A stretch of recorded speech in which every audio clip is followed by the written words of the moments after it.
Northbound 53. Inbound Edens is running 34 minutes Lake Cook to Montrose. Kennedy, 55 minutes. O'Hare to downtown. Eisenhower, an hour and 8 minutes, 390 to the Bird Circle. Stevenson, an hour and 8 minutes from 355. And the Ryan, 40 minutes from 95th. That's traffic. I'm Jim Talamonte on AM 560 The Answer. Chicago's Morning Answer continues next. Your official Chicagoland weather forecast from our 1-hour heating and air conditioning weather center meteorologist, Steve Williams. It'll be cloudy and breezy today. Couple of showers mainly early. The high 53. Clouds tonight, low 29. For tomorrow and Saturday, intervals of clouds and sun. The high tomorrow 40. Saturday's high at 41.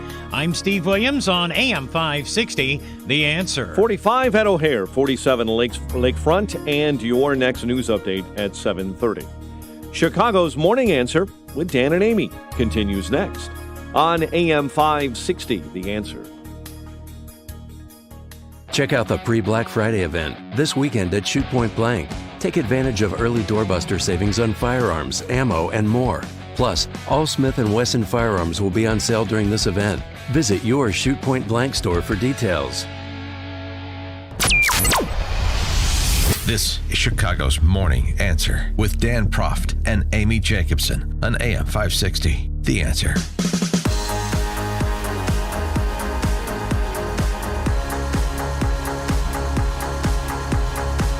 Top of the morning, Dan and Amy. The decision by Palatine District 211, School District 211, to allow students to use the locker room or bathroom of their gender preference made national news.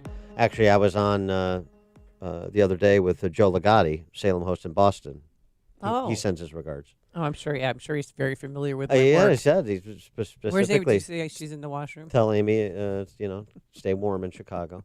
But anyway, he's Salem host in Boston, and we were talking about this because this is everywhere, and this is just an example of what's going on culturally.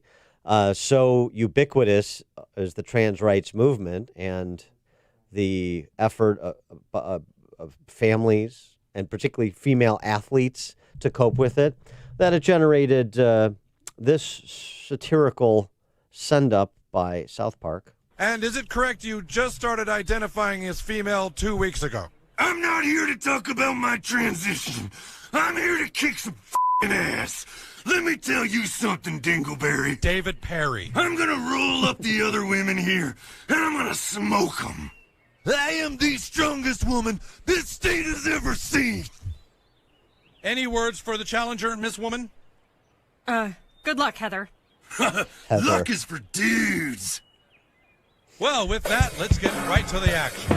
Yeah, that's not being received well, as you can imagine, in certain quarters. One reporter, South Park satire depicting transgender athletes beating female athletes was both unfunny and dangerous. Oh, it's dangerous. Oh, please. Is it finally time to ban the series from television, streaming services, and all other forms of media? Blah, blah, blah. So they're provocative. It's funny. And there's truth to that, too, though. There are things that are off limits. Of course there's truth to it. There's litigation on it. Well, there's athletes, female athletes, who have lost scholarships because they had to give up their spots to boys who are trying to be girls or claiming that they are. It's interesting because I was having this conversation with a friend, too, who's has young girls.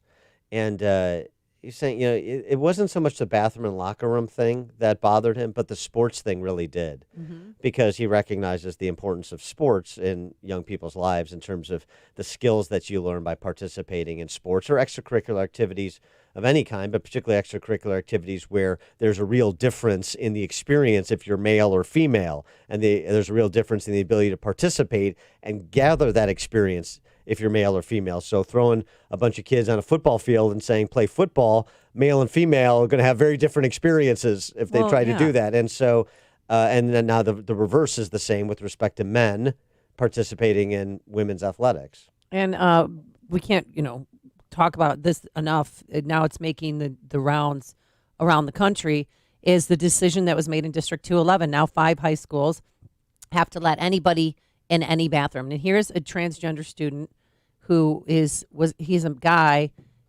but identifies as a woman. The walk from the separate locker room to the gym class was humiliating and made me feel like my school did not recognize me as the girl I am. So we catered and changed Yeah. the rules for You- two students. Two. Right. So it's sort of the demand is a folie due. You have to experience the same delusion that I'm experiencing. In other words, I mean, do you think that the students don't know that you're a boy who's identifying as a girl? They know. And so they're trying to be respectful by saying, well, we'll give you your private space to change and whatever. And that's the accommodation that was made, and they've been doing that. They were trying to make it and trying to enough. leave it there. And it wasn't enough because you have to believe what I believe. If I say I'm a woman, then you have to not only treat me as such, you actually have to believe that I am. And that's an important distinction. And this soundbite really is now it's gaining some traction. She's a swimmer. I do believe at Fremd or Palatine High School, and she changes in the girls' locker room repeatedly. And I feel very uncomfortable, and I feel like that's against my rights as a student. I think Right. There's a girl who doesn't want boys in her changing area. That's not an uncommon position. For more on this topic, we're pleased to be joined by Dr. Michelle Cretella. She is a board-certified pediatrician, and she's the executive director of the American College of Pediatricians. Dr. Cretella, thanks for joining us. Appreciate it. Good morning. Glad to be here. So, how would you address parents and, frankly, people that are trying to operate on a good faith basis on this? I don't want to treat anybody badly. I want to be respectful of people, of a boy who says he's a girl or a girl who says she's a boy. But by the same token, I want to protect the rights and interests of my son or daughter. Is there a way to walk that line, or do we have to go back and say, I'm sorry, but ontology trumps autonomy? Yeah, I think there is a way, and the way is to take a step back and recognize the fact that these so-called trans-identified teens are being used as pawns by a larger political agenda. Transition is not good for them. It is not helping them. We are actually, these kids are all on the same side. The trans-identifying and those who are not afflicted with that are on the same side. They are all losing in this. And there was a great article just released 4 days ago in the Daily Signal. Here's the title: 1 year after sex change, this teen regrets his, quote, Frankenstein hack job. Yeah. He now says, and he transitioned at 18. And what's so powerful about this article is that this young man walks readers through how convinced he was that he had been trapped in the wrong body, and how he basically got sucked into this social media, online echo chamber that of a whole bunch of other teens guided by so-called transgender adults to believe that this was the answer to all of his, what ultimately was depression, anxiety, etc. This transgender, this movement. Well, it's a moneymaker too. I mean, Northwestern University, they have a whole wing dedicated to transgender and transition surgeries, which is unbelievable. So, I mean, do you think that this could just be a moneymaker that they want? It's big pharma, absolutely. It's big pharma. And that is what is critical for people to understand, is that the activists in white coats who are pushing this are financially benefiting from it, in addition to big pharma.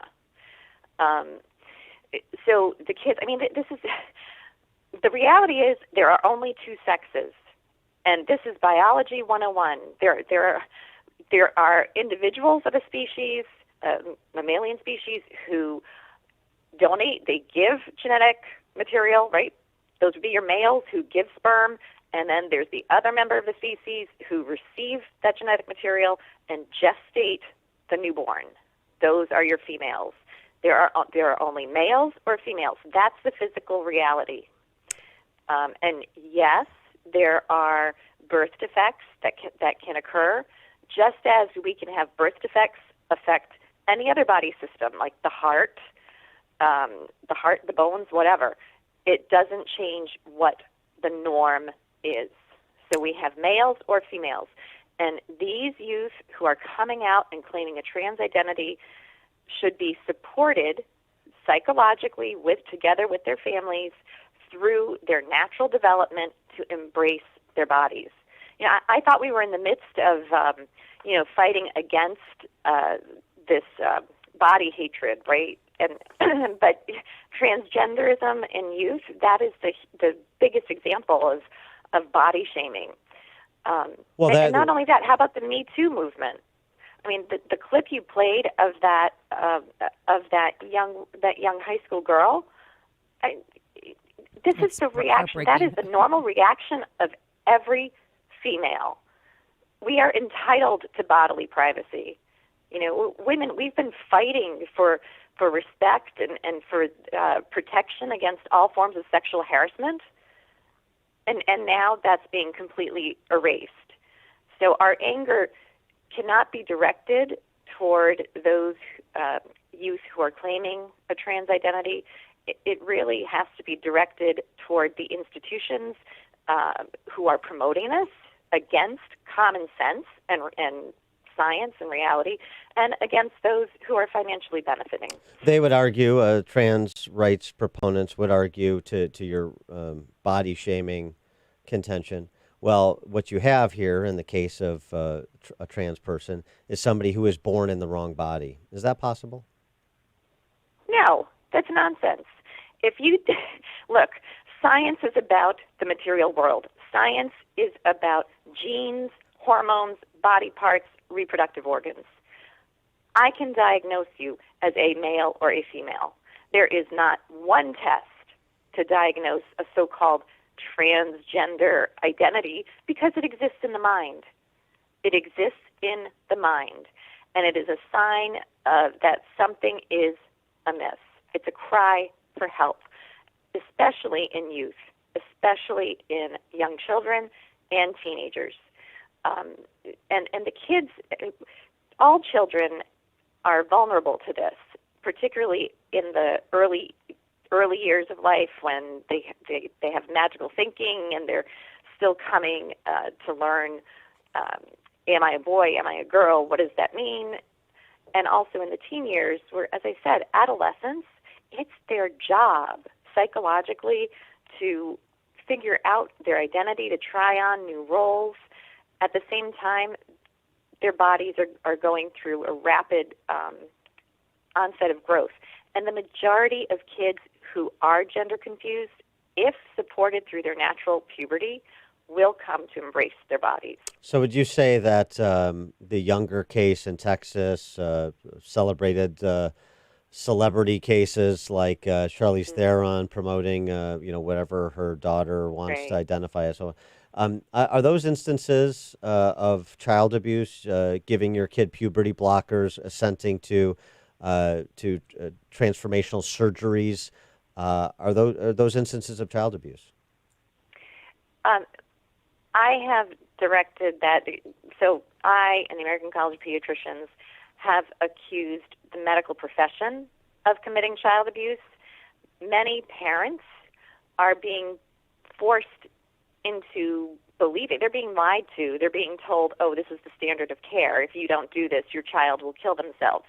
So I won't pass judgment on individual parents because we are surrounded by lies in the education system, in the medical and mental health fields.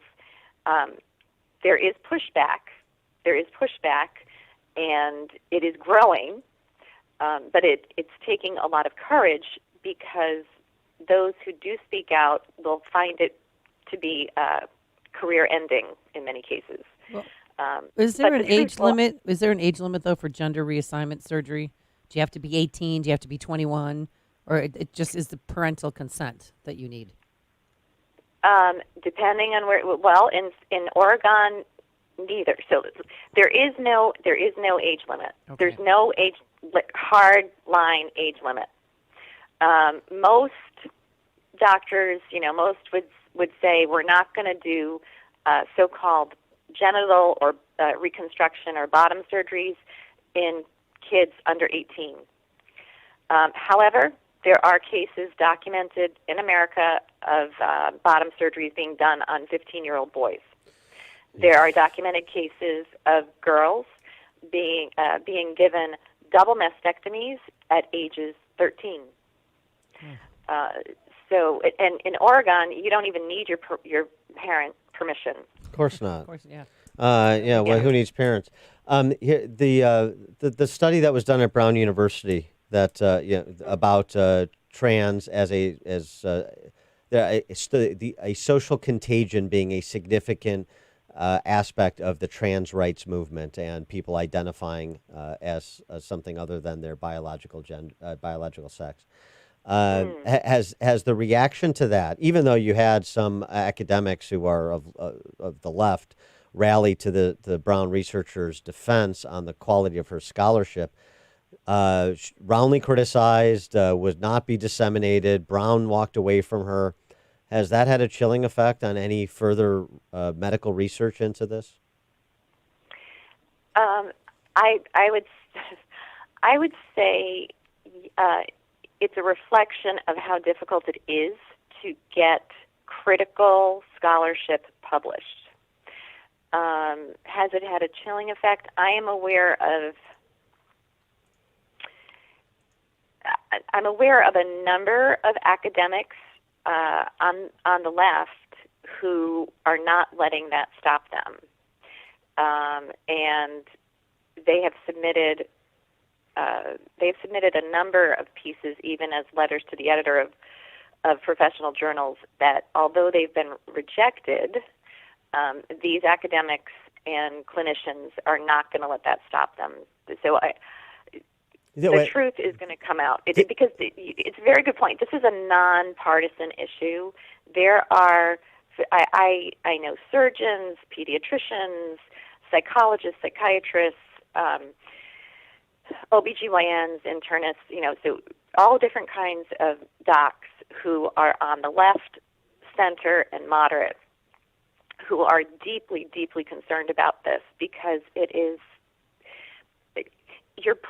are putting children, prepubertal children and teenagers, on the path to sterilization, sexual dysfunction, cardiac disease, and potentially even cancers, turning them into permanent medical patients for a condition that is psychological and most likely related to something else going on in their lives, whether it's autism or ADHD or depression or anxiety, something else that if they received proper support through their natural physical development, they would come out just fine. Well, that's an encouraging note that there are actually doctors from different disciplines that are attempting to speak out. And on that encouraging note, Dr. Michelle Cretella, she is a board-certified pediatrician. She's also the executive director of the American College of Pediatricians. Dr. Cretella, thanks for joining us. Appreciate it. Thanks so much. Have a great day. You too. And she joined us on our turnkey.pro answer line. You've made the switch, and it feels so good.